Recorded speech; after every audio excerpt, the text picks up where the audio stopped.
پیشینه غنی تاریخی و فرهنگی بین ایران و پاکستان و قدمت 600 ساله زبان و ادبیات فارسی در شبه قاره باعث شده که هنوز هم زبان فارسی در میان پاکستانی‌ها از جایگاه بالایی برخوردار باشد. زبان فارسی برای ما زبان تازه‌ای نیست. زبان نیاکان ما است. زبانی است که گنجینه معنوی دارد.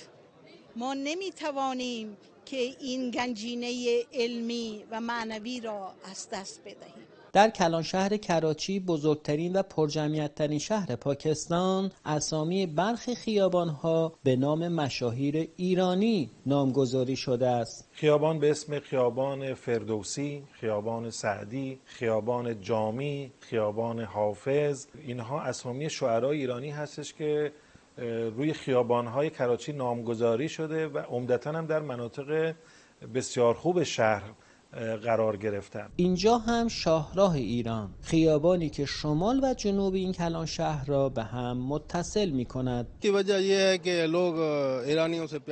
از آنجایی که مردم پاکستان ایرانیان را دوست دارند و زبان فارسی هم قدمت زیادی در این منطقه داره، خیابان‌های زیادی در کراچی به اسم مشاهیر ایرانی است. در کنار نامگذاری خیابان‌ها، وجود رستوران‌ها و فروشگاه‌های کالاهای ایرانی در کراچی و سایر شهرها تنها بخشی از علاقه مردم پاکستان به فرهنگ و مردم ایران است. همدلی و علاقه مردم ایران و پاکستان به فرهنگ‌های مشترک می‌تواند زمینه‌ساز توسعه روابط سیاسی و اقتصادی میان این دو کشور همسایه باشد.